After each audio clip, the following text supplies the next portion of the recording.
Hi there, this is another video from the clinic in Moscow where I am receiving stem cell treatment for my primary progressive multiple sclerosis. But aside from that, I'm going to give you a bit of philosophy of religion today.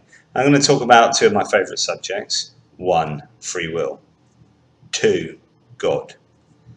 I deny both of those. Things exist, of course, if you know me well enough. But I want to tell you why the free will argument is more important than the God argument. Now, if you follow me at all or know my writing, I've written an awful lot on both subjects, and I always start my free will talk actually expressing this opinion. And so to say that I deny free will is to say that I deny libertarian free will. So that is to deny that an agent can rationally and consciously choose to do otherwise in identical situations. So what this means is that every agent, you or I, will always do what they will do in any given causal circumstances. If we reran the universe, the agent would do the same thing every time, with every single variable being the same down to the smallest wave function. Now, we can talk about quantum physics and how a bit of random thrown in there could mean that they might do something different, but that's not really going to help libertarian free will, where you are consciously and rationally choosing to do otherwise. So let's just assume that the same thing will happen if we reran the universe again.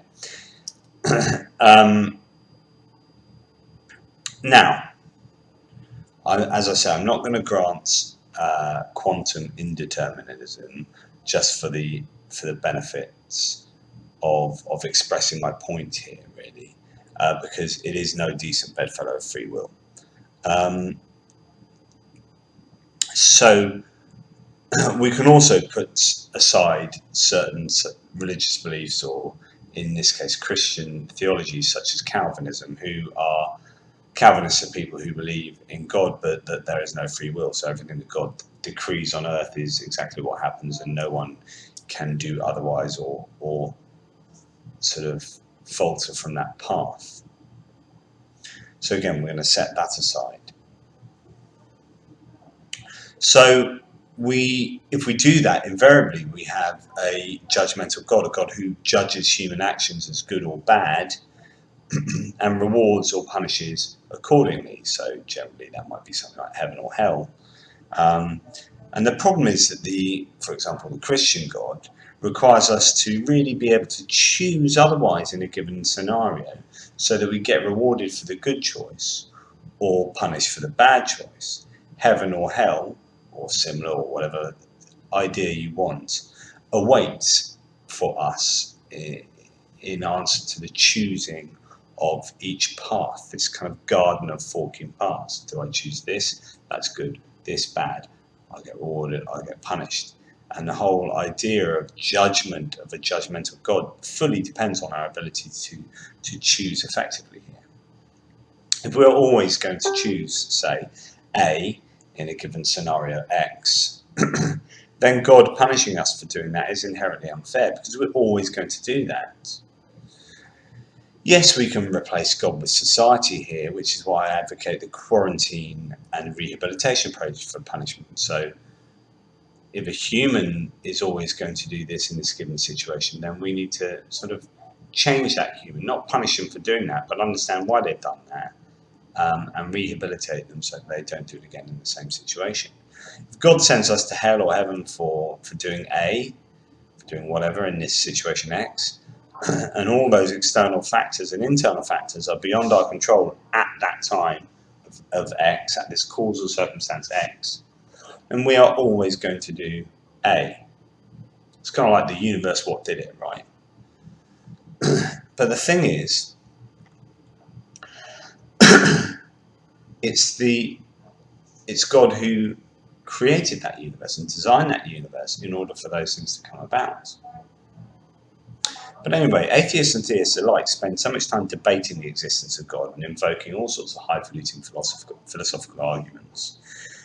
What they really need to be arguing about is whether libertarian free will exists and how it does. Because without it, God doesn't make sense. And this is why everyone, from crazy commenters on my blog, to people you find on the internet, to people you talk to in debates, to people like William Lane Craig, great theistic thinkers, they need to establish that libertarian free will is a viable idea. It's not only the chink in their armour, it's just a massive gaping hole. Because without it, God makes no sense. And no decent explanation of libertarian free will has ever really been provided by anyone. It's just this kind of magic idea that supposedly exists, but in no way that I can see does it, and can it. Kind of breaks the idea of causality. But to go back to the point that if God is designing physical constants, if God has designed and created this here universe, and especially if God has omniscience, divine foreknowledge, and knows the future, he's created this universe, so knows exactly what you're going to do in this situation X. Every time he knows what you're going to do. And then you do it, and he punishes you for that. It's absolutely obscene. The whole idea of God, of the judgmental God, depends on free will. And really, it would also depend on God not knowing your freely willed actions, otherwise it's all kind of pointless.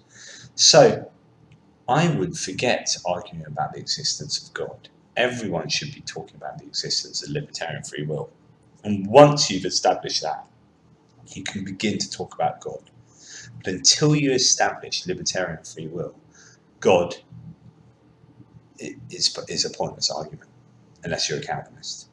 So I cannot emphasize that strongly enough. The God argument supervenes on the libertarian free will argument. Deal with it.